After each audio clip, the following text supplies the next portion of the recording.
Hi అండి, welcome back to my channel. చూస్తున్నారా వేప చెట్టు చాలా చాలా ఉపయోగాలు ఉంటాయండి. వేప చెట్టు వల్ల ప్రతిదీ ఆల్రెడీ నేను చెప్తాను. వేప చెట్టు చిగుర్లు అయితే మన ఫేస్కి చాలా గ్లోయింగ్ ఉంటుంది. చాలామందికి ఫేస్ మీద పింపుల్స్ ఉంటాయి కదా, అటువంటి వాళ్ళందరికీ వేప చిగుర్లు పేస్ట్ కింద చేసి దాంట్లో పసుపు పాలు కలుపుకొని మిక్స్ చేసి మన ఫేస్ మీద అప్లై చేసుకుంటే మన ఫేస్ అనేది గ్లోయింగ్గా ఉంటుంది అండ్ పింపుల్స్ పోతాయండి. చాలా బాగా యూజ్ ఉంటుంది వేప చెట్టు. అండ్ దాని వల్ల మనకి ఎలర్జీ ఉన్నా ఏదన్నా ప్రాబ్లమ్స్, చంటి పిల్లలకి ఎలర్జీలు ఉన్నా కూడా వేప ఆకులు మరగబెట్టి ఆ నీళ్లు పోసారంటే దురదలు లాంటివి తగ్గుతుంది. చాలా రిలీఫ్గా ఉంటుంది.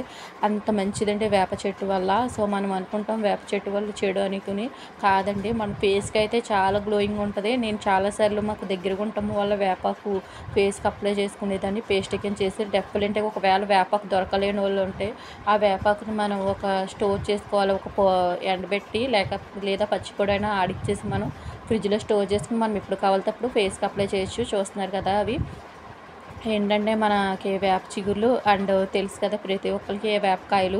అవి చిన్నప్పుడు అయితే మేము తినేవాళ్ళం కూడానండి, ముగ్గుపోయినప్పుడు చాలా బాగుంటాయి. అందుకే ఈ వేప చిగుర్లు అయితే ఇంకా చెప్పుకోకర్లేదు, చాలా మంచిదండి. ఇంకొకటి ఏంటంటే పూర్వకాల రోజుల్లో వేప కొమ్మలు ఉంటాయి కదా, వాటితో మన పళ్ళు కూడా తోమేవారు. అండ్ ఫేస్కి అయితే చాలా బాగుంటుందండి. నేను ఆల్రెడీ ప్రతిదీ యూజ్ చేసి మీకు చెప్తున్నాను. ఇదైతే మిస్ కావద్దు.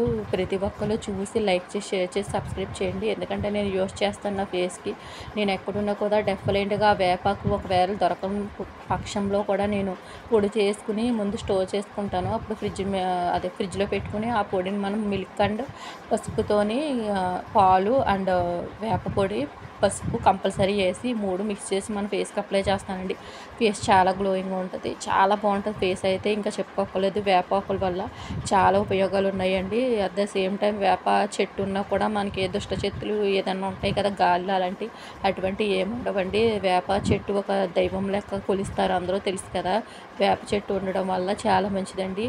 దాని పువ్వు కూడా చేదనం అన్నది కూడా తినడం వల్ల మన కడుపులో ఉన్న పురుగులు లాంటివి అవి కూడా ఉండవండి. ఎందుకంటే అందుకే మనకి సంవత్సరానికి ఒకసారి ఉగాది అని వచ్చి అప్పుడు వేప పువ్వులు బాగా ఉపయోగించుకుంటాం మనం, వేప పచ్చడి చేసుకుని. ఇంకా అయితే అవి ఉంటాయి కదండి, అవి వేప కొమ్మలు. ఆ కొమ్మలతో పూర్వం రోజుల్లోనే కచ్చిక అని ఆ వేప పుల్లతో ముఖం తుమ్ముకునేవారంటే. ఇప్పుడైతే పేస్టులు అవి వచ్చి చాలా మారిపోయినాయి కదండి, ఇదివరకు రోజులు ఇప్పుడు రోజులు.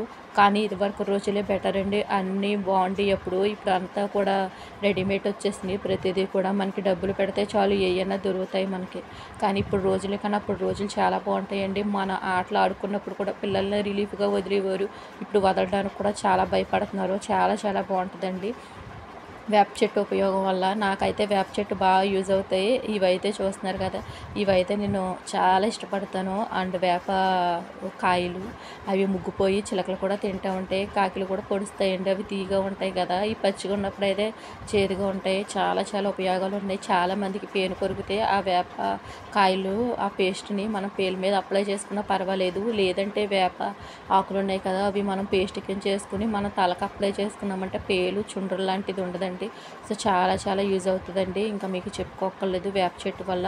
ఆ కాయలు కూడా చాలా యూజ్ ఉంటాయండి మన తలలో పేరు కొరుకుడికి అండ్ చుండ్రికి, జుట్టు ఊడకుండా ఉంటాయండి. చాలా ఉపయోగాలు ఉన్నాయి. ఆ గింజలు తీసేసుకుని మన పేస్ట్ కింద ఆడేసుకుని మన తలలో అప్లై చేయొచ్చు. లేదా కొబ్బరి నూనెలో ఆ వేప కాయలు మరగబెట్టి మనం కొబ్బరి నూనె రాసుకున్న చాలా మంచి ఉందండి, చాలా ఉపయోగాలు ఉంది. ప్రతిదీ కూడా వేప చెట్టు వల్ల మిస్ కావద్దు. డెఫినెట్గా నా ఛానల్ లైక్ చేసి, షేర్ చేసి